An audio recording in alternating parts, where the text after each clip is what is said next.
Welcome to The Legal Truth, the podcast created to provide you general legal information about South Carolina law, lawyers, and the legal process. We will answer many of the questions I've been asked during the past 35 years about South Carolina personal injury claims and workers' compensation claims. My name is Dirk Derrick. I'm the founder of the Derrick Law Firm, and I'm your host. Please see required ethics disclaimers in show notes. Hi, everyone. Welcome back to the Legal Truth Podcast. I'm your host, Pearl Carey, and I'm here with my co-host, Dirk Derrick. And today we're discussing why reasonableness and bad faith remedies matter for everyone who touches an insurance policy. So, Dirk, my first question for you is, what does it mean when we say that an insurance company has a duty to act reasonably?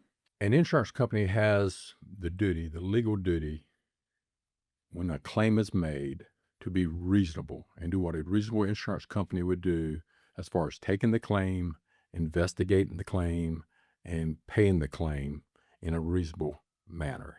First-party cases where you have homeowners, something happens to your house, there's a statute that talks about first-party insurance conduct, which requires reasonable conduct.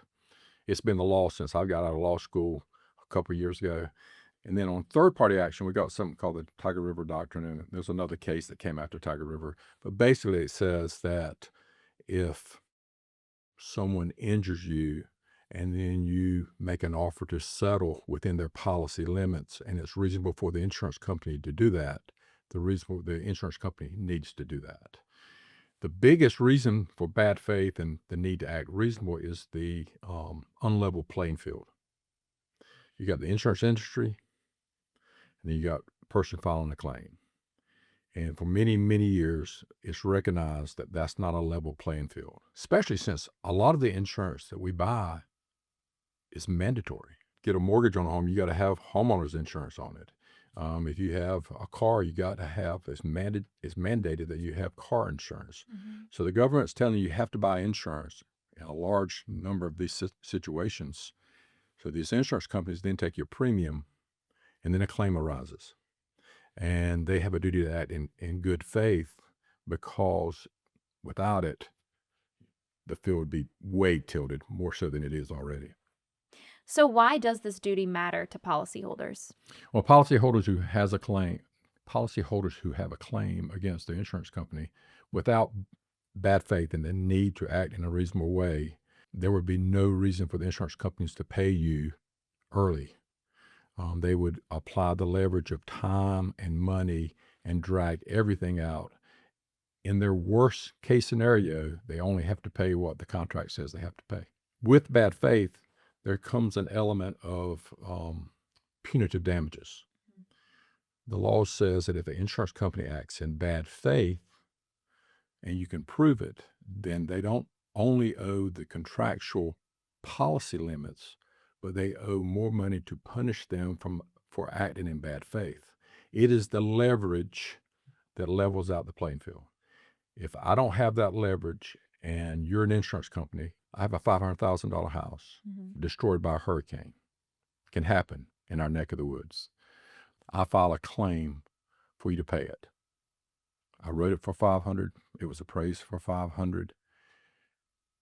Acting in good faith, you will need to pay me my claim in a timely fashion so that I can rebuild my house, right, buy another house. Without bad faith, without the need to act reasonable, and without the threat of punitive damages, you could say, nah, Dirk, I don't think I'm going to pay you today. File a lawsuit, hire a lawyer with your own money, and sue me. And now I've got to go spend my money to hire a lawyer or pay my contingency fee, go after the money you already owe me, get it 2 years from now. During those 2 years, you as the insurance company you have held the money, made interest on the money, and I've lost money by having to pay a lawyer. So when it's all said and done, I may net $350,000 of my $500. If I know that, what would I settle for today, not to wait 2 years to net $350? It may be $300.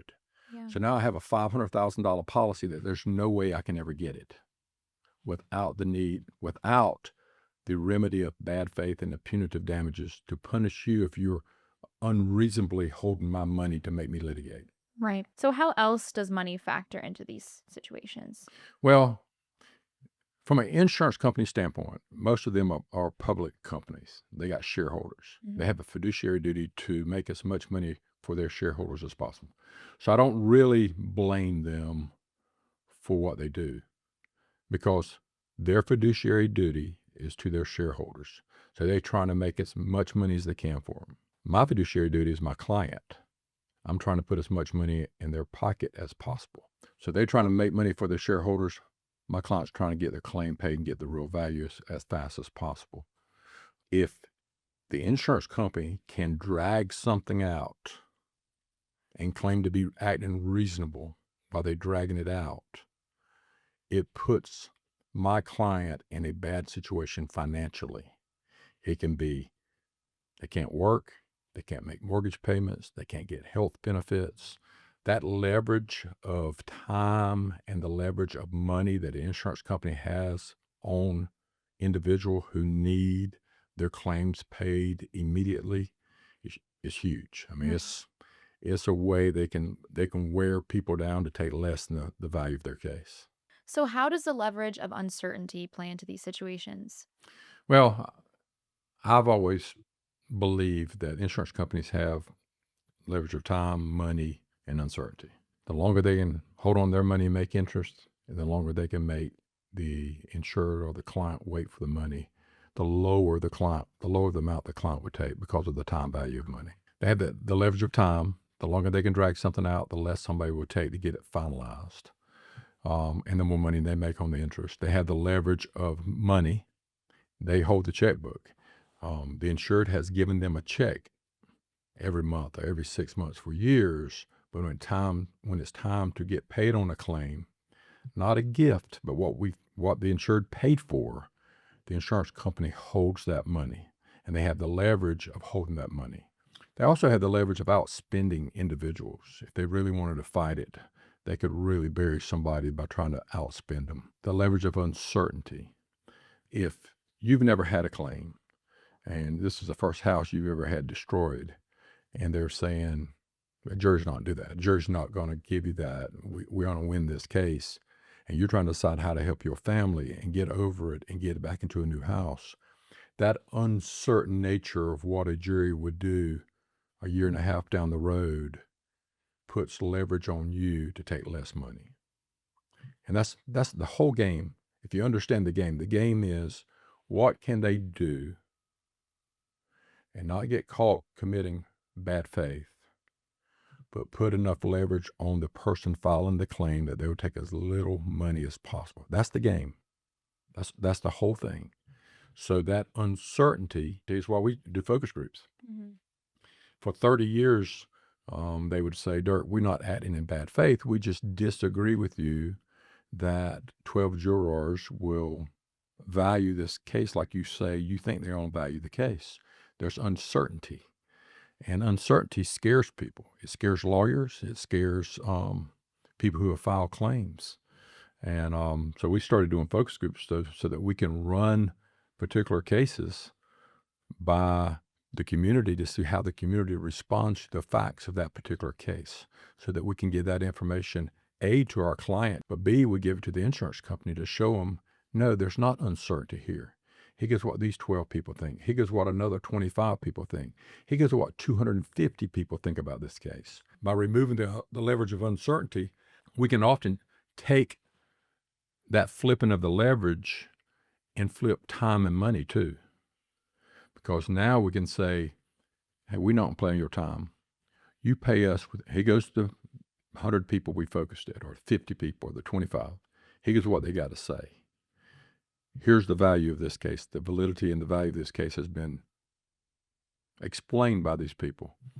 Pay us our money within 30 days, or we're withdrawing our offer to settle within policy limits. And we're going after your insured's assets. Well, the insurance company has a duty to act in good faith to pay a claim within the policy limits and to protect their insured's assets. So now we've put the leverage on them.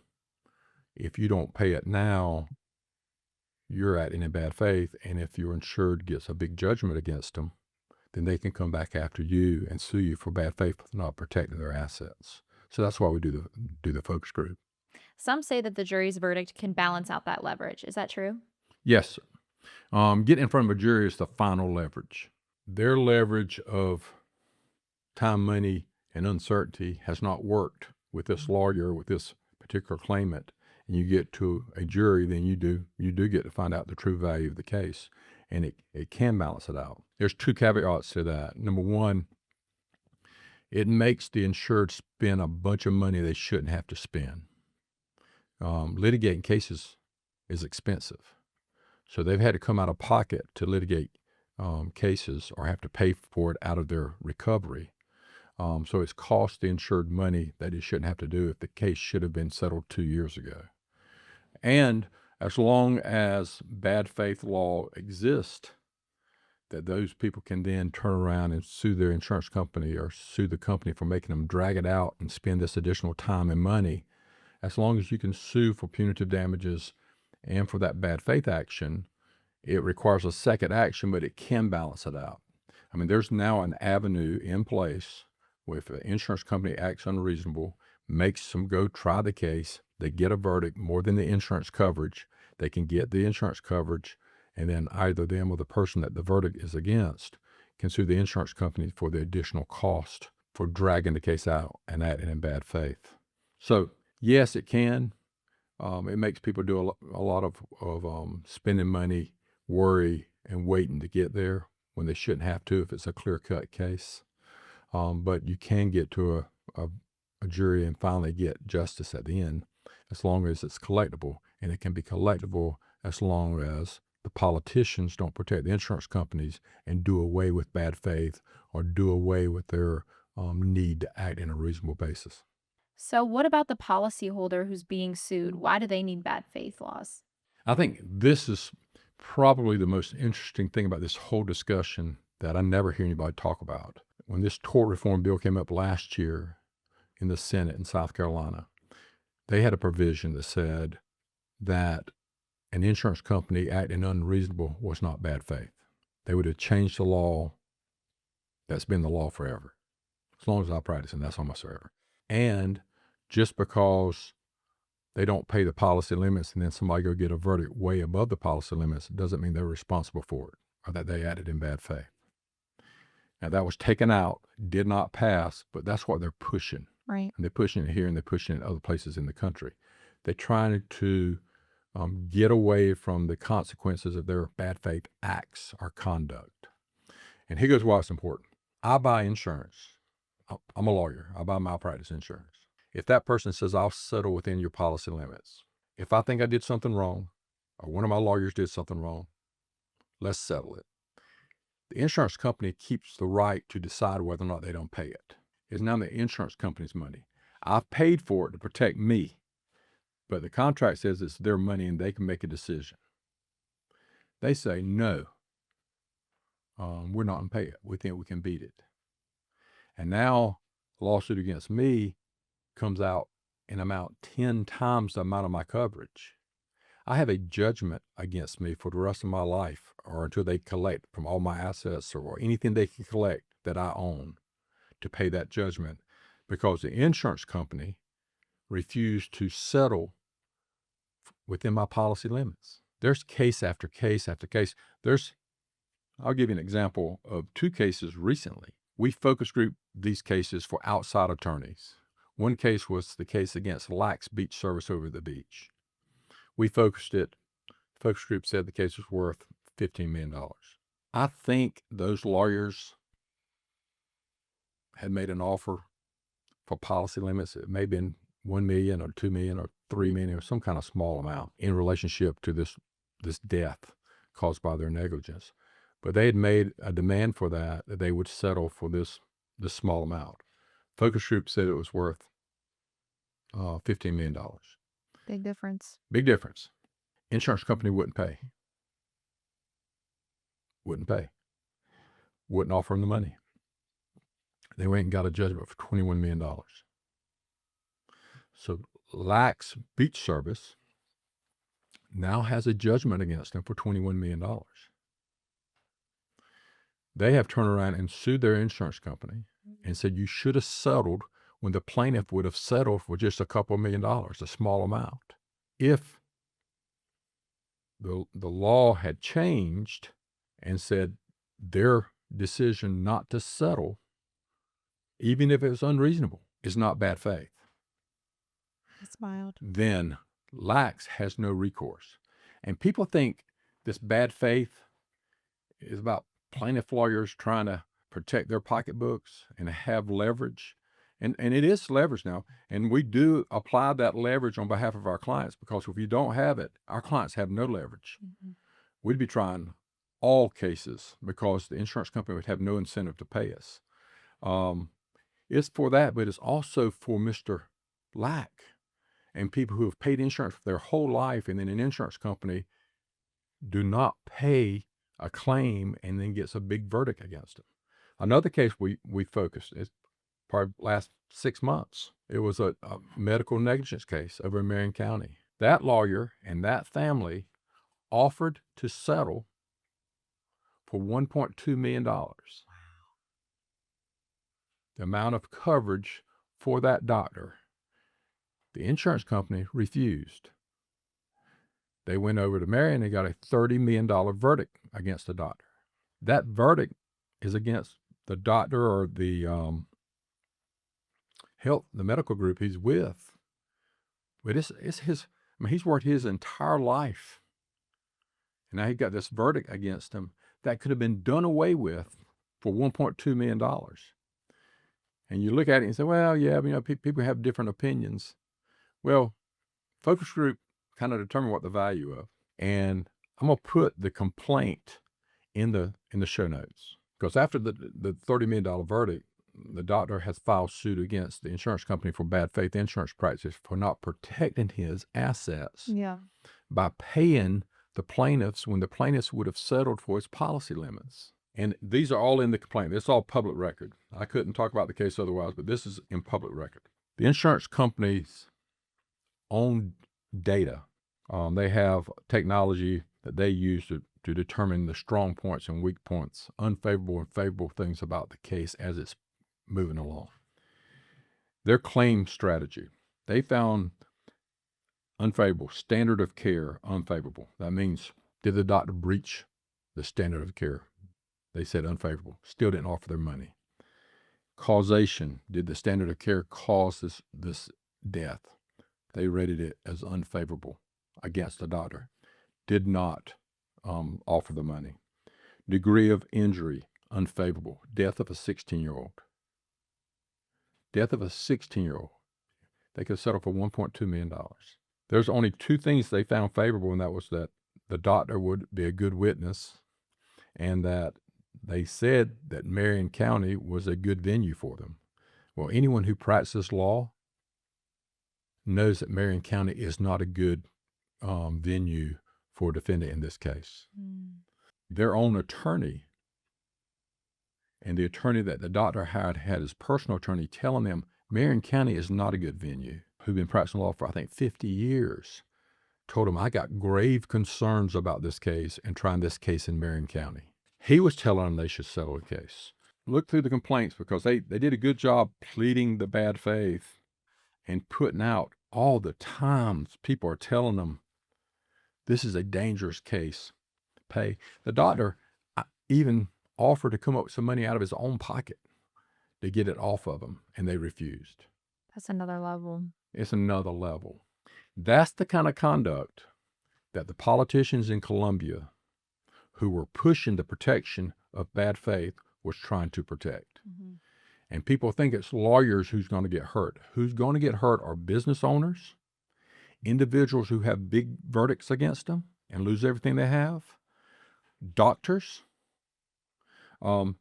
anyone who can be sued if the insurance company that has insured you starts betting your lifetime work and any asset you've ever gathered, they betting that against their ability to hold on to their money.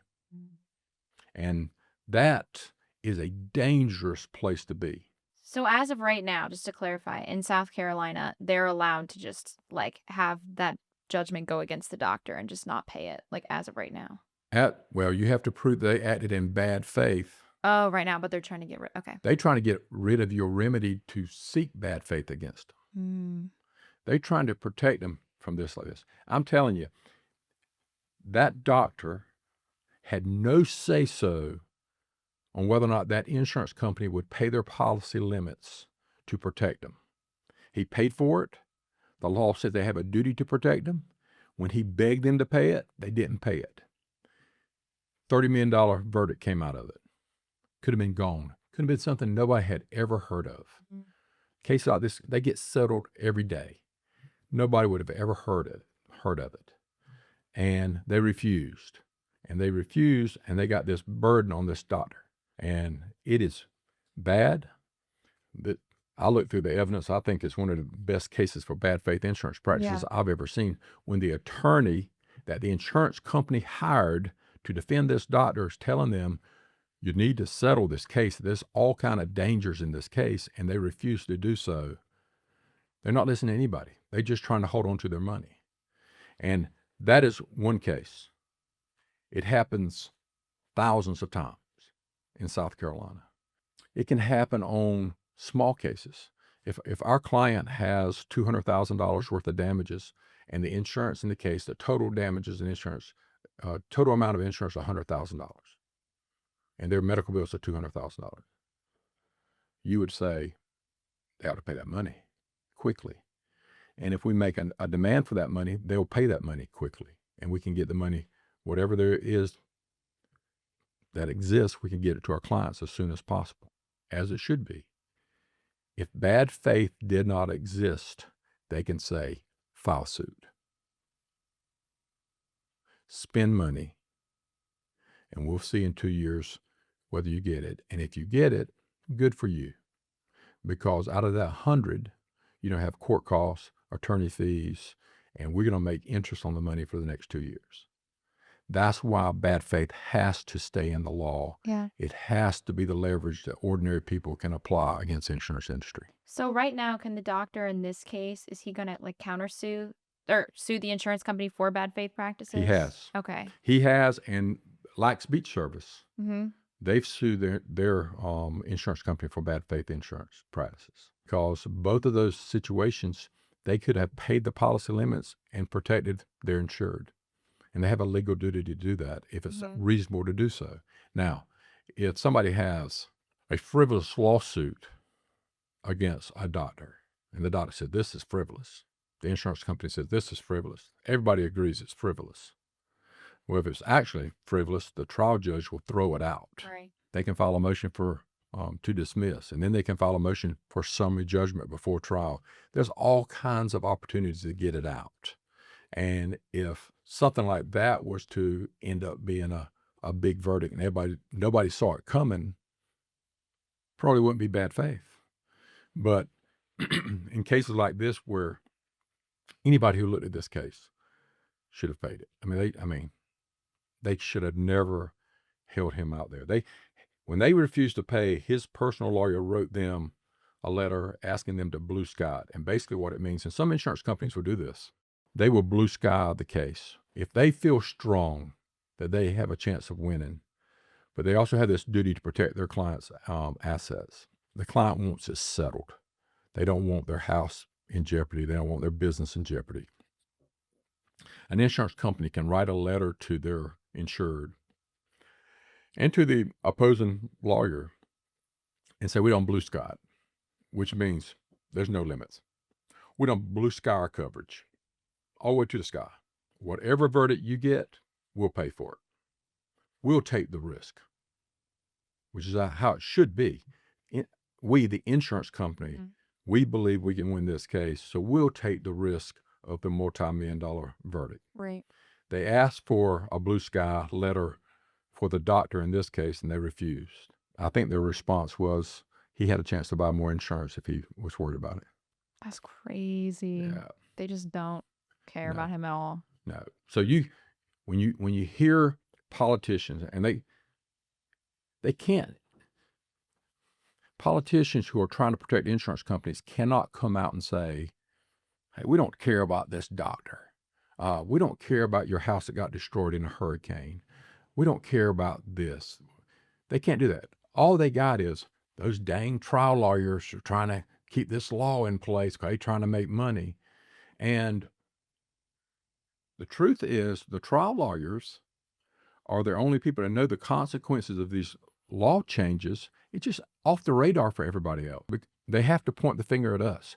There's nobody else to point the finger at to call bad in this situation. So they say, Right. those dang trial lawyers are trying to get laws to protect themselves. Yeah. So people need to realize when they start talking, and it's like I said, they didn't get that law passed. They got some other stuff passed to make it harder for people to collect money, but they did not pass the bad faith thing. But when they start hearing about tort reform, they need to do their own research and see what's going on. So you're saying removing the duty to act in good faith and bad faith remedies would tilt the table? Yes.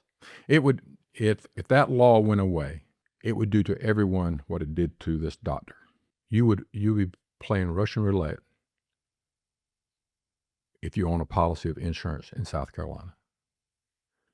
If they did not have the duty to act reasonably, they would be, and then if they did not have to pay for their unreasonable decisions not to settle a claim, then everybody's at risk.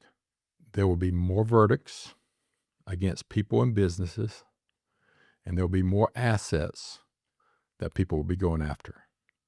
And the whole purpose of insurance would be overridden. It would be a lot of lawsuits. Maybe need more lawyers because you'd have to file suit on everything if they have no incentive to pay the fair amount earlier. Think about it. We're doing all these focus groups and showing them what people think, and it kind of removes their best argument that they're acting in good faith, because they've always said, well, we just disagree. We're not acting in bad faith. We just disagree. We think that a jury in Horry County will believe A, B, and C. And then they sit back and they watch these jurors talk, and they see this data, and they don't believe that. And you can show them they don't believe that. And we can push the button and the leverage when we show them the truth. Well, if you did away with their need to act on a reasonable basis and bad faith damages, you could show them the truth and they could laugh at you. And then he said, we don't care. Go get a verdict. And the courtrooms will be packed. The wait to get to court would be long. You'd give them all the leverage. And I think if they ever take that away, and the politicians, and we got some politicians in Horry County that push this, and we got some people who say they're for the people, and I hope it's just out of ignorance that they don't understand what the consequence would be. But when one of their beach homes gets hit over at the beach on a hurricane, you just hope that they get the same treatment from an insurance company that ordinary people get, so they will understand what kind of leverage and what kind of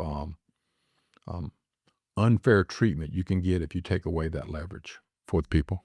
And what I'm saying is, it may take somebody who's received donations from the insurance industry and who is now voting with the insurance industry against ordinary people. It may take them going through it and having a big claim, or a house, or something, to see what delays and costs can be added to them. You don't hope anybody goes through it, but you'd have to think that they don't understand the potential consequences. I just wish that they could play it out in their heads and what they would feel like if some of the stuff they had in it, the insurance company have so long to respond to demands, and they can drag it out by asking for more information. And I do understand an insurance company's need to have all the information to make a decision. But when you start going down that road and letting them ask for additional information, it is part of the stuff that Senator Hawley was pointing out. What they do is delay, delay, reduce, get their adjusters to change the numbers, and then deny some of it and all that kind of stuff. It is, as he said, it doesn't seem to be mistakes. It seems to be a systemic problem where they're trying to reduce paying people fair amounts and beating them down. Right. And I believe that goes on. And like I said before, that's why we do focus groups. We try to take away their arguments that well, that's not a fair amount or that's not what people do. Disagree, yeah. Yeah, we try to remove that. So industry lobby says that this curbs frivolous lawsuits. Is that true? If they're talking about tort reform, it's not true. We have a statute in South Carolina. It's illegal to bring a frivolous lawsuit. The judge can punish somebody for bringing up a frivolous lawsuit. We get paid on a contingency fee basis. Why am I going to bring up a frivolous lawsuit? Frivolous means it has no validity to it, has no value to it. I have seen frivolous lawsuits brought, but most of the time it's pro se. Somebody in prison somewhere bringing something, or somebody who's representing himself or herself, because no lawyer would get involved with it because it's frivolous. But the frivolous lawsuit is the thing they throw out like they do trial lawyers. Mm-hmm. It's the other bad guy. Frivolous lawsuits don't end up in big verdicts. I don't think people understand all the hurdles you have to jump through to get a verdict and keep a verdict. Mm-hmm. Here it goes. Quick lesson. You have to get a lawyer to take it. And lawyers are either going to take a case on a contingency fee basis or an hourly fee basis. Hourly fee, you don't have to pay a lawyer a lot of money to go file a circuit court action that is frivolous. Contingency fee basis, we vet cases, we investigate cases. If it's frivolous, we're not going to put our time and money on a frivolous lawsuit. So, but say you find somebody who will bring it. They bring a frivolous lawsuit. The defense lawyer can then file an action that he can file that this is a frivolous lawsuit, should be thrown out. If the judge finds it's frivolous, he can punish the person who brought it and throw it out. If he doesn't think it's frivolous, but it doesn't meet the standard required by law to bring that particular case, he can throw it out. He can dismiss the case. If it gets past that, he says, well, I don't know yet. We haven't seen the evidence. You go get the evidence. You start working up towards trial. The defense lawyer files a motion for summary judgment. Judge, look at all this evidence. This is all the evidence that exists in the world about this case. It won't support the cause of action he brought. The judge can throw it out. Say the judge doesn't throw it out. Say, I don't know. I'm going to let it go to court. So the second judge you got to get past. Go to court. The plaintiff puts on their case with admissible evidence that the judge allows to come in. After the plaintiff puts on a case, the defense can file a motion for a directed verdict. Judge, there's not enough admissible evidence that's come into this case that supports the claim that the plaintiff has made. The judge can throw it out. Still doesn't throw it out. Next step, defense put their case on. You make closing arguments. You win the case. Now they've won the frivolous lawsuit. Gone through all these judges. This is probably years down the line, too, Yeah, at this point. yeah, right? years down the line. Right. So after the case is over, the defense can file a motion that the case should be thrown out by the 13th juror, the judge. Judge could throw it out. So you could win and then still have it Oh, yeah. be taken And away. then they can appeal it to the South Carolina Court of Appeals. You got appellate judges. They say, no, that judge was wrong, that judge was wrong, that judge was wrong. We're dismissing this case. We're throwing it out. We're reversing this decision. So that's But like no. 10 checkpoints right there. But yeah. no. They say it's not frivolous. They say the judgment stands. You can appeal it to the Supreme Court. Just keeps going. So who's going to win a frivolous lawsuit? It's ridiculous. It's the same target as using trial lawyers as the enemy. You use frivolous lawsuits as the enemy. Frivolous lawsuits aren't paid. Insurance industry is not scared of frivolous lawsuits. The insurance companies are scared of real cases that have real value that they won't pay. Mm-hmm. And they want out from the consequences of acting in bad faith. Right. So the whole frivolous lawsuit thing is kind of a non-issue here. It's ridiculous. Yeah. It is absolutely ridiculous. So let's say Bill 244 came back and it passes. What would everything look like then? Well, the 244, the provisions, it had a lot of provisions. There's a lot of things they put in it, and I'll go over that in a minute. But let's say the bad faith stuff. Say they pass a law that says insurance companies no longer have to act reasonable. And if you go get a verdict for more than the insurance amount, insurance coverage, they don't have to pay for it, even if they were unreasonable. It's on the person you sued. So let's think about the consequence. Mm-hmm. The consequences will be there'll be more lawsuits. There will be more cases running through the courthouses that the taxpayers pay. There will be more defendants who will have to sit in court. You have to try more cases.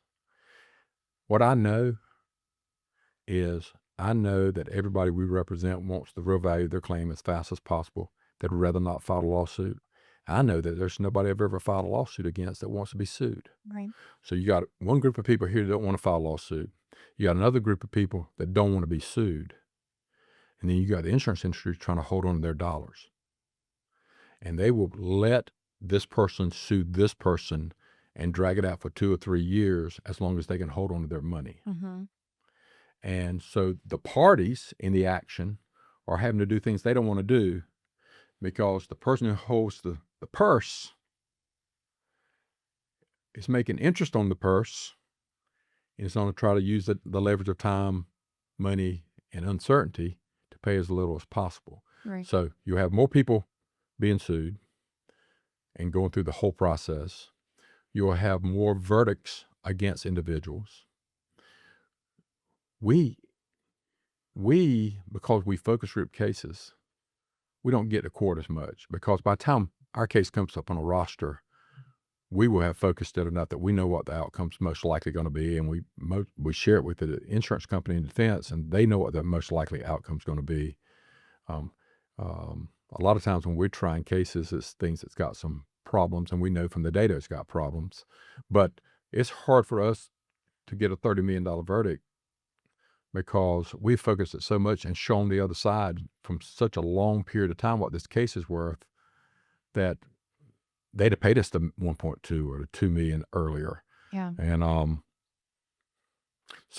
but if bad faith goes away and they have no incentive to settle, you don't have a lot of people getting sued, a lot of excess verdicts against individuals and businesses.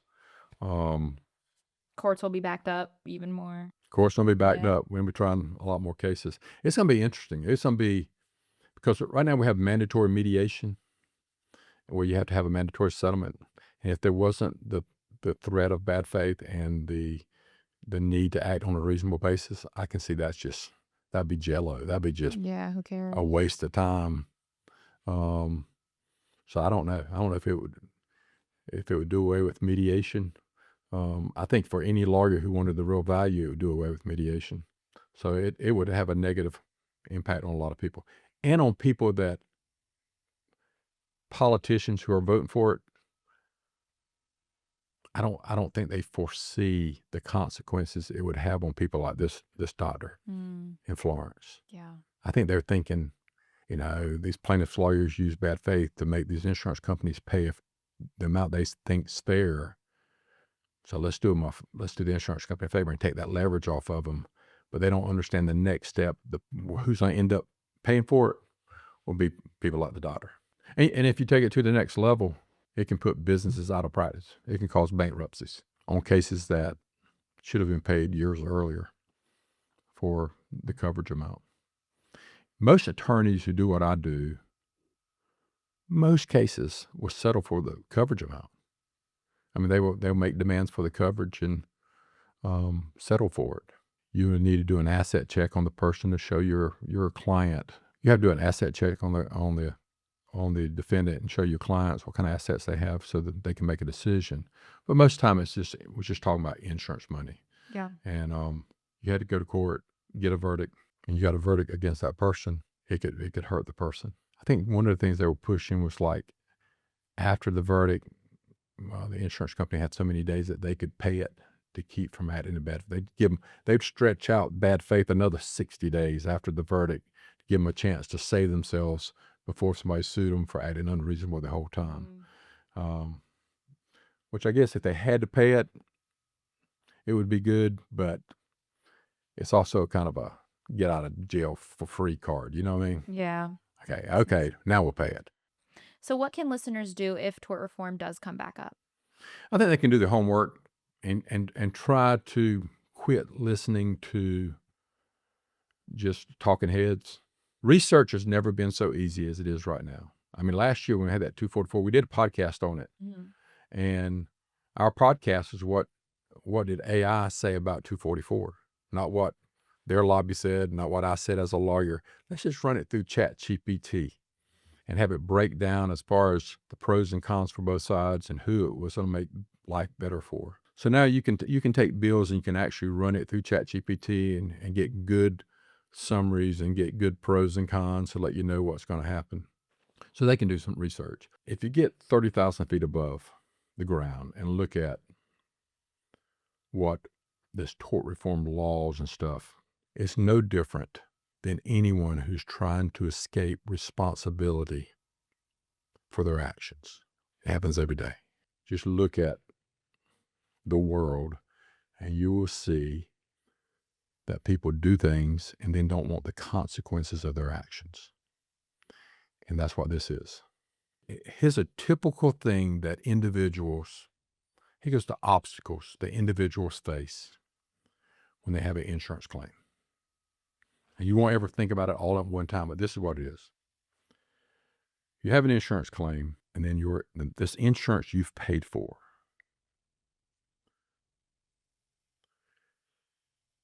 For all those years. If you don't pay for it, you lose it. The law says you got to have it. You've been paying for this insurance. You have a claim. They can jump on the claim and properly evaluate it. Unfortunately, a lot of them don't. They drag you out. We need more information. We need more information. We need more information. Well, for that, we can pay you blank dollars. 10 cents on the dollar, 15 cents on the dollar of what the case is worth.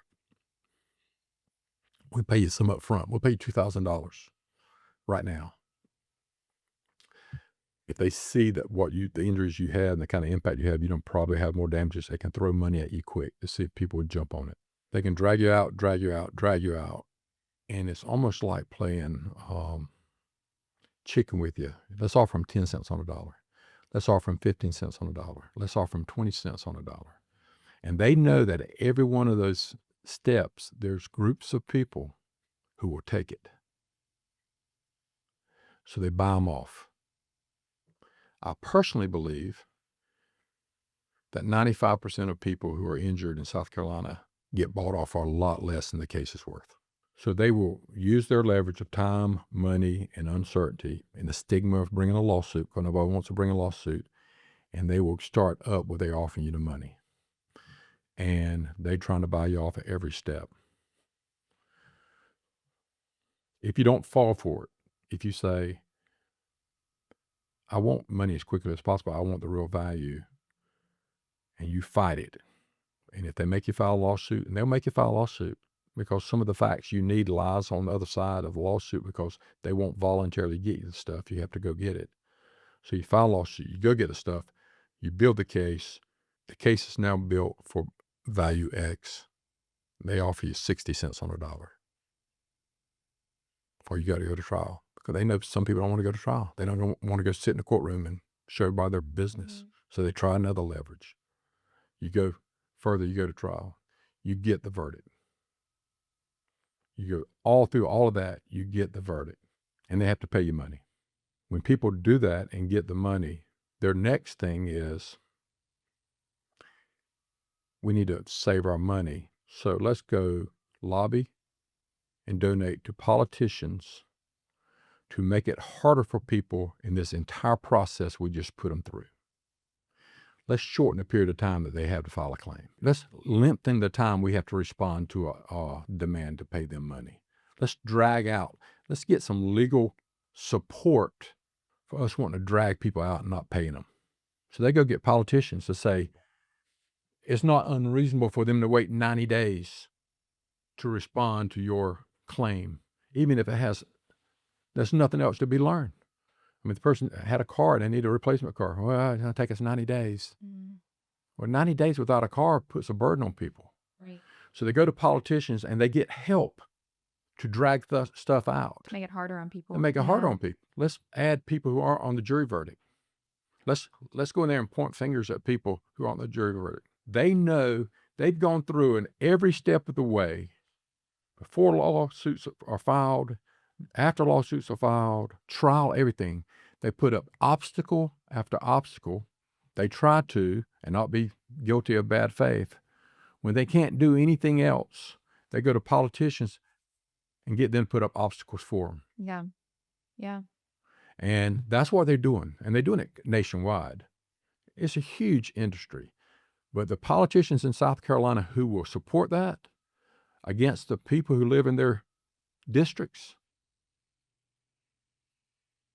should be ashamed. Yeah.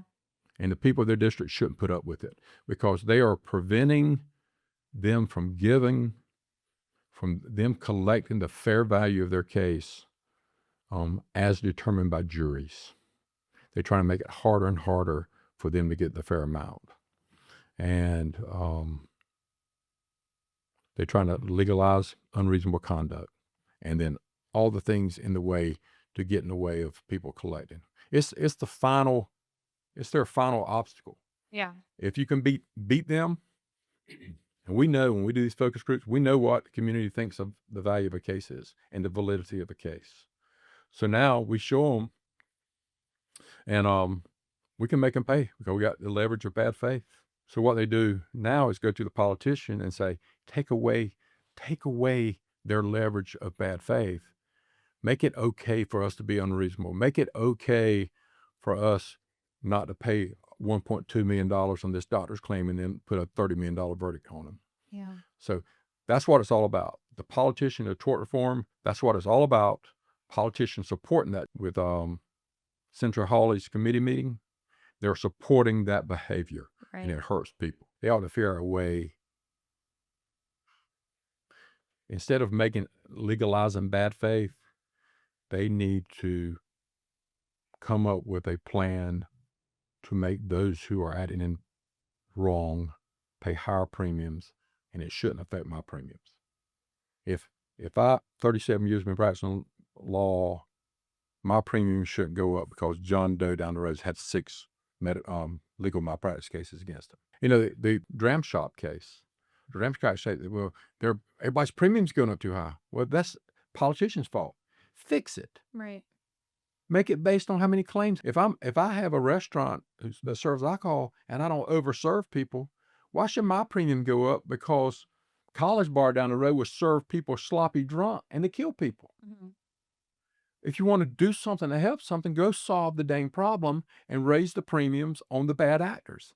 And if it puts them out of business, so be it. Well, that's how it should. Why is that a Yeah. bad thing? If I went and committed malpractice over and over and over, and my insurance went up tenfold and I couldn't afford it, and I'm out of practice, out of business, good. Right. What is that business contributing to the economy? That's how or the the system community? should work. Yeah. Well, they still, SR 22, it gets more and more expensive, but they still spread it out. They still spread it out because responsible people still have to cover people who aren't responsible in Mhm. every industry. And so my thing is, it wouldn't have to spread it out if the people who are committing the reckless conduct were punished bad enough they would put them out of business. But if they got a bar in their district who's serving people drunk all the time, and there's 3 or 4 families where the people have been killed because they leave that bar drunk, They what go their out of insurance business. premium Yeah. goes up Yeah. high. It's like a natural consequence. Yeah. Natural consequence. Mhm. So, Dirk, what would you say are the main takeaways from this podcast? I think number one conclusion is insurance companies will donate to politicians in an effort to override what the communities want. They're trying to override what communities would do in the jury box and who they would hold responsible. And if they've written insurance for those people, they're trying to override it. They're trying to reduce their risk. So they're trying to override what the community wants. So they'll pay a politician to override that in such a way that it hurts the person who has the legal claim. I would suggest people, when they hear about tort reform, and it will come back up. It's coming up all over the country. You can call me. I'll tell you if your representative or your senator how they voted on this last time. I'll let you know if they're supporting insurance companies against the interest of people, and then you can address them. And I think what I'd love people to tell their politicians, instead of overriding what the community wants to do in a jury box, and instead of punishing and making it harder for victims to get what the community wants to do, why don't we figure out a way to punish the wrongdoers, or to make the wrongdoers pay the insurance company more money to have insurance? Why don't you figure that out? And the thing about the dram shop cases, and they needed to change the liquor liability laws because people were going to bars and they continue to serve them when we're drunk. So somebody goes to a bar and gets drunk and leaves, the bar has no responsibility. If they go out and kill a family, the bar has no responsibility. The only time the bar has responsibility is somebody goes in the bar, gets drunk, is drunk, they keep serving him, he gets drunker, they keep serving him after he's drunk, he goes out and kills a family. Now the bar and the driver's responsible. Politicians, insurance companies who's been paying these claims, and they're paying a lot of them because these people won't change their conduct. And their conduct causes their premiums to go up. The problem is there's bars and there's restaurants that serve alcohol who do it the right way, who cut people off, who don't overserve them. They're not college bars that just getting people drunk. They're not places where people go to get drunk. There's restaurants and stuff, and their premiums are going up too because the insurance companies are raising premiums on everybody because of these bad actors. I would suggest that people would go to the politician and say, hey, instead of taking away my rights, if I get hit by one of those drunks, why don't you figure out a way to set premiums so that people who do things right, their premiums don't go up. But the people who do things wrong over and over and over, that their premiums go way up. And if it puts them out of business, it puts them out of business. Who cares? They should be in business anyway. If Derrick commits malpractice and comes to work drunk and goes to court and loses cases because I'm intoxicated, I'm going to get reported to the bar. My insurance premiums don't go up. And if I do it over and over and over, other lawyers should not have to increase their premiums because I'm over here getting drunk, going to court, committing malpractice. Mine should go up. And if it puts me out of practice, it puts me out of practice. Mm-hmm. And I don't understand why that is such a hard concept, that